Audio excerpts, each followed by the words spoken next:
पूरी दुनिया में काफी ज्यादा इसका असर पड़ने वाला है। देखिए एक्चुअली क्या है कि रूस के राष्ट्रपति व्लादिमीर पुतिन ने इन्होंने एक अमेरिका से एक प्रस्ताव रखा कि देखिए रूस भी बहुत बड़ा गेहूं का उत्पादक है, यूक्रेन भी बहुत बड़ा गेहूं का उत्पादक है, तो दोनों युद्ध में लगे हुए हैं। रूस पर तो बैन लगा हुआ है कि एक्सपोर्ट कर ही नहीं सकता है, और यूक्रेन के पास बहुत ज्यादा मात्रा में अभी क्या है गेहूं है, लेकिन इसके निचले बंदरगाह पे पूरी तरह रूस का कब्जा है। तो रूस ने यही कहा था कि हमारे ऊपर से कुछ बैन हटा दो ताकि हमारी भी अर्थव्यवस्था चल सके और यूक्रेन बाकी पूरी दुनिया को गेहूं का निर्यात कर सके। तो इसके लिए अमेरिका को यह प्रस्ताव मान लेना चाहिए, एकदम नॉर्मल सा था, अमेरिका ने इसे ठुकरा दिया। अब गेहूं का निर्यात ना रूस कर पा रहा है, ना भारत कर, ना ही यूक्रेन कर पा रहा है, जिससे काफी ज्यादा समस्या आ रही है। इन दोनों देशों के पास इतना ज्यादा मात्रा में गेहूं आता कैसे? तो समझिए इन दोनों ये जो दो देश हैं इनके गेहूं को जब से बैन लग गया लड़ाई की वजह से, तो गेहूं का रेट 33% बढ़ गया इंटरनेशनल मार्केट में। ये जो यूक्रेन है और रूस है, इनके बॉर्डर पे एक घास का मैदान है जिसे हम लोग स्टेपी घास का मैदान कहते हैं। स्टेपी घास के मैदान की विशेषता है कि इसमें दो टाइप का क्वेश्चन पूछता है। स्टेपी घास का मैदान ये यूरोप और एशिया के दोनों के बॉर्डर पे आ जाता है, यूरेशिया। इसमें पेड़ नहीं पाए जाते हैं, इसलिए कई बार क्वेश्चन पूछता है वृक्ष रहित घास किसको कहते हैं? स्टेपी को कहा जाता है। ये उष्ण कटिबंधीय नहीं होकर शीतोष्ण कटिबंधीय। तो यहाँ पर ये इसके यहाँ पर गेहूं के उत्पादन के लिए काफी अच्छा क्लाइमेट मिल जाता है, इसलिए इसे दुनिया का ब्रेड बास्केट कहा जाता है, रोटी का कटोरा हो जाता है। इसे यूक्रेन को कहा जाता है स्टेपी घास का मैदान। लेकिन याद रखिएगा स्टेपी घास का मैदान ये तो एशिया वाला एरिया आ जाता है, ये यूरोप वाला, तो इसलिए इसे यूरेशिया भी कहा जाता है। कहेगा स्टेपी घास का मैदान तभी यूक्रेन होगा, लेकिन कह देगा स्टेपी मरुस्थल तो कजाकिस्तान हो जाता है।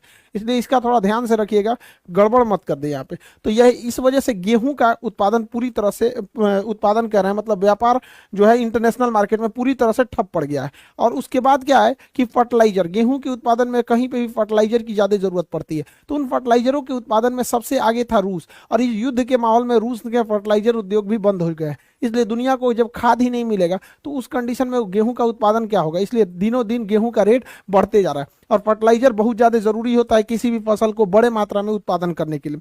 अब इसी को देखते हुए भारत ने रूस से तो फर्टिलाइजर भारत खरीद लिया, क्योंकि बाटा सिस्टम यानी विनिमय सिस्टम के तहत रूस को हम सामान के बदले में पैसा नहीं बल्कि कुछ सामान रूस हमें दे रहा है और हम लोग कुछ सामान रूस को दे रहे हैं। तो बाटा सिस्टम के तहत हम लोग तो व्यापार कर सकते हैं। लेकिन हमारे वैज्ञानिकों ने एक बहुत बेहतरीन काम किया है कि उन्होंने पहले जो नीम कोटेड यूरिया था, यूरिया जो होता है सफेद रंग का होता है यूरिया, ये इसे छिड़का जाता है, तो इसका कई ज्यादा ब्लैक मेल हो जाता था यूरिया का।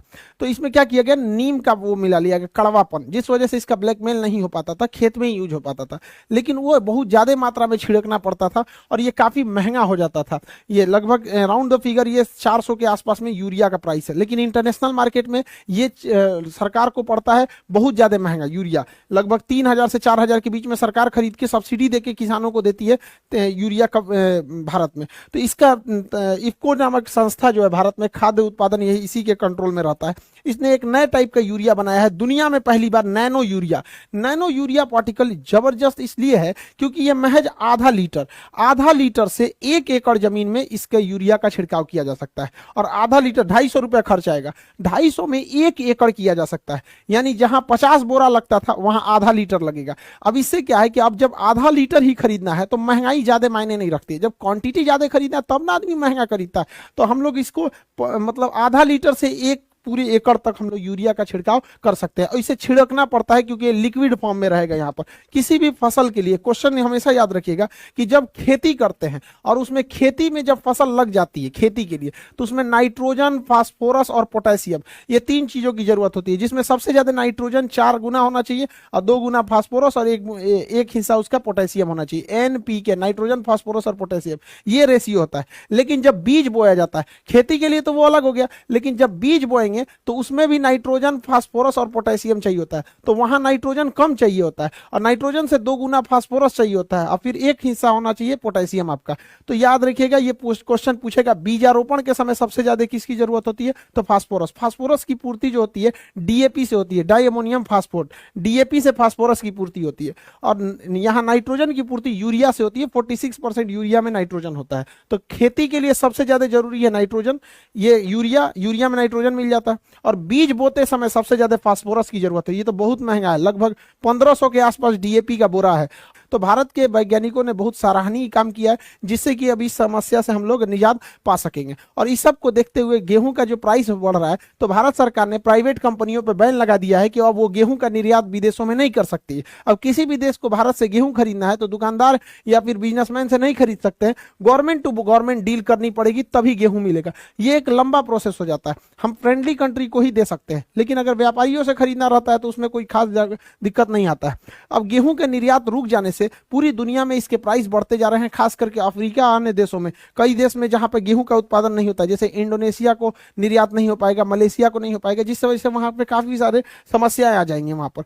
इससे के लिए आईएमएफ जो है भारत सरकार से भीख मांग रहा है। लिटरली वो क्या कह रहा है कि हम मतलब हम भारत से भीख मांग रहे हैं कि आप गेहूं के निर्यात को जल्दी से जल्दी ओपन कीजिए, ताकि अन्य जगहों पर गेहूं की किल्लत ना हो जाए। क्योंकि जैसे जैसे गेहूं का किल्लत आएगा, इकोनॉमी दूर, अर्थव्यवस्था चौपट होगी, तो लोग आईएमएफ के पास दौड़ेंगे।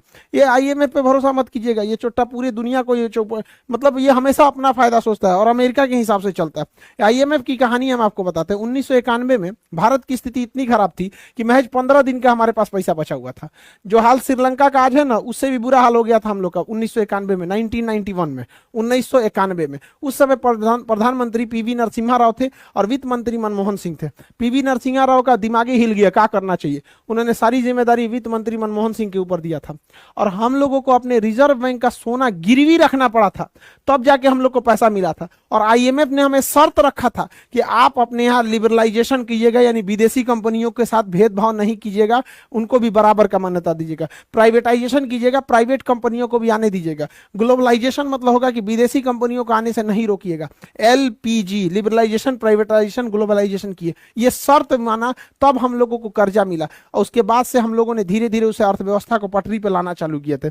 तो उसी समय मनमोहन सिंह का, आज भी देखिएगा कई सारे पॉलिटिशियंस को, वो किसी पार्टी को भले बोल सकते हैं, लेकिन पर्सनल मनमोहन सिंह को नहीं बोलते लोग, क्योंकि उस समय 15 दिन का ही महज पैसा बचा था। क्वेश्चन पूछेगा उदारीकरण यानी लिबरलाइजेशन किसके समय हुआ, तो लड़का गलती से मार देता है मनमोहन सिंह। मनमोहन सिंह उस समय वित्त मंत्री थे, जबकि पीवी नरसिम्हा राव जो थे वो प्रधानमंत्री थे। तो कहेगा किसके समय उदारीकरण यानी एलपीजी हुआ था, तो पीवी नरसिम्हा राव 1991 के। उसी समय हम लोगों ने विदेशी कंपनियों को आने की छूट दे दी थी, जिस वजह से विदेशी कंपनियां दौड़ पड़ी।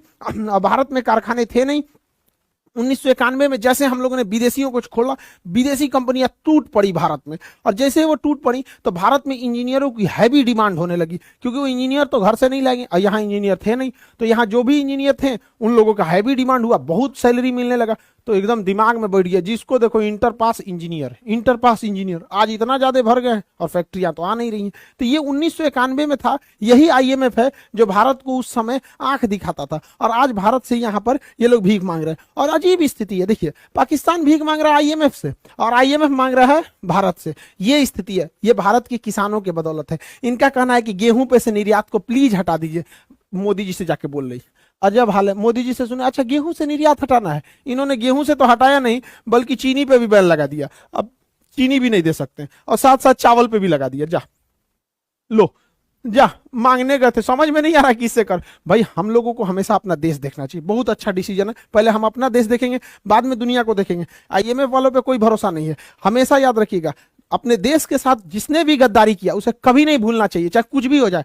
70 के दशक में जब हमारे यहाँ गेहूं नहीं था, हमारे यहाँ सूखा पड़ गया था, तो हम लोग अमेरिका से गेहूं मांगे थे, भीख नहीं मांगे थे, खरीदे थे। तो अमेरिका ने सुअर को खाने वाला गेहूं दिया था भारत को। सोचिए, सुअर को जो खाने के लिए गेहूं दे। आज ये हम लोग को कह रहे हैं कि हम लोग के गेहूं का निर्यात कर देना चाहिए। इन सब पे कभी भरोसा नहीं करना चाहिए। कभी भी अपने देश के साथ हुए गद्दारी को नहीं भूलिएगा, अपने आखिरी सांस तक। याद कीजिए, आज से 2 साल पहले जब डोनाल्ड ट्रंप प्रधानमंत्री थे, वहां के राष्ट्रपति थे, जब कोरोना का संकट आया था, उनकी यहाँ दवाइयों की खोज ऐसा लगा था कि पहले हो जाएगा, तो उन्होंने अपने यहाँ दवाइयों के निर्यात पर बैन लगा दिया था। इवन की सिरिंज तक पे भी बैन लगा दिया था कि सब सिरिंज कहां से यूज करेगा, सब भारत वालों को तो इतना आता नहीं है, कहां से लाएगा सब। देख लो अमेरिका, मार दिया गया आदमी तमाचा यहाँ पे तुमको, लोल कहीं का। आज हम लोग पूरी अपने देश की पूरी जनसंख्या को हम लोगों ने वैक्सीनेशन लगा दिया। दुनिया में जहां भी वैक्सीन लगी हुई है उसमें सबसे ज्यादा योगदान भारत की है यहाँ पर। तो ये लोग बैन लगा दिए। तो ये जब इनका देश करेगा ना कुछ, तो सब सही है। ये जिसका मन जहां बम मार देंगे, लीबिया में जाके मार देंगे, तुर्की में मार देंगे, सीरिया में मार देंगे, कहीं मार देंगे।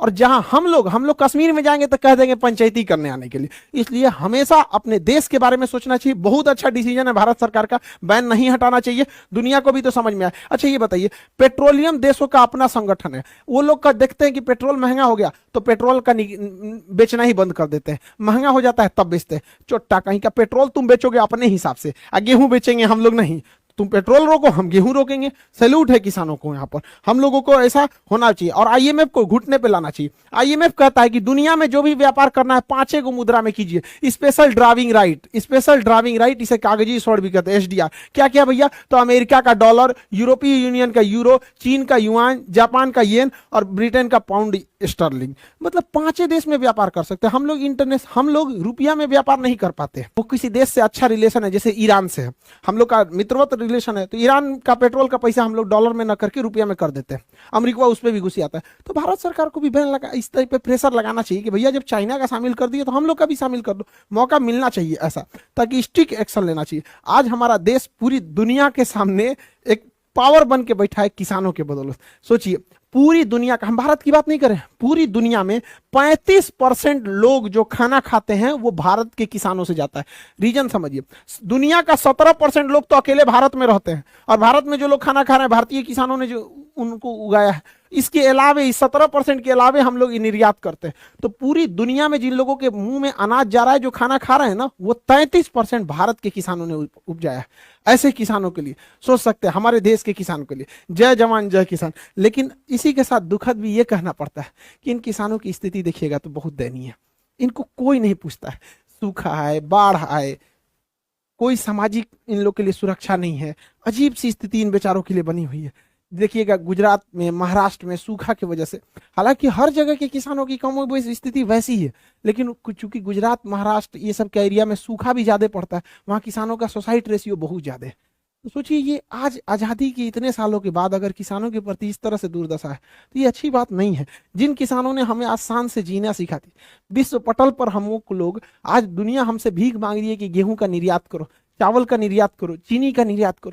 इन किसानों के बदौलत देख रहे हैं उनका